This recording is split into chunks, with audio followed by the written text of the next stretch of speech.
productive to use.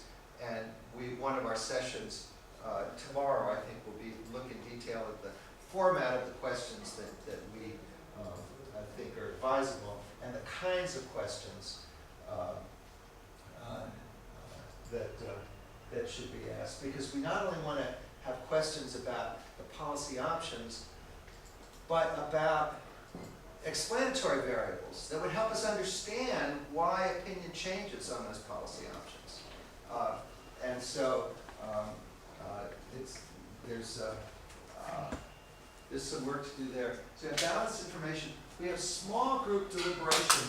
The people, let's say there are 300. I picked that number. That's a good number. Could be a little bit less. Sometimes it's more. Let's say we have 300. So facilitate a discussion in which everyone is brought into the discussion and nobody dominates the discussion.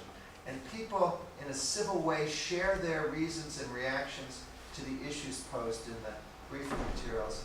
And then they come up with key questions which are directed at panels of competing experts. So you get different kinds of answers to the same question, if indeed there are, different points of view about the issue.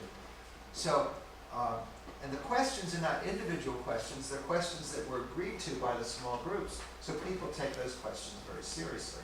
They're not something that somebody just thinks of, they're something that the group has talked quite a bit about and says, this is what we really need to know in order to make up our minds. This is one of the things we really need to know. And so there's a kind of alternation of small groups and plenary sessions in the way the organization works.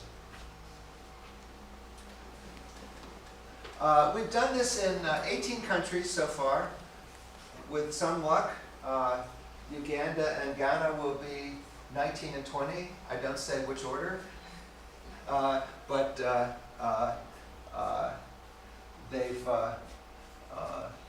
We've done this, and indeed we've also done countries there.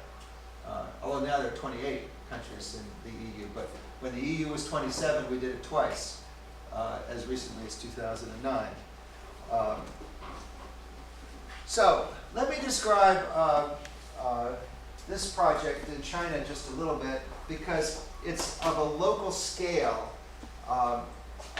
quite similar to some of the projects that might be done here. Now you might say, deliberative democracy in China? What on earth is he talking about? Maybe he's just got a fertile imagination. But I must have made the slides before I flew over, so I couldn't have just imagined it, with jet lag. So what happened in China is quite interesting. I was invited to a conference about deliberative democracy in China by that scholar there, my Chinese collaborator, Bao Gang He. And Bao Gang had invited all of these local officials who were trying in some way to consult the public about policy. They were mostly local party leaders who were very powerful in their locale, you see, because they're the party leader, who were holding public meetings, sort of like town meetings. They called them kentan. Kentan means sincere heart-to-heart discussion meeting. That's the translation of kentan from the Chinese.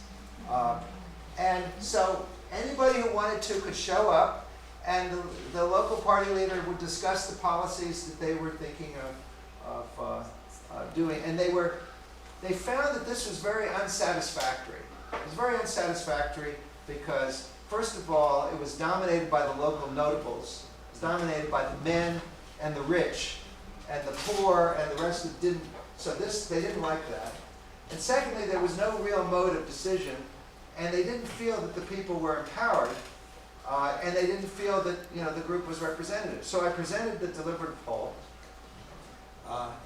and several of the local party leaders said, "We'd like to do that."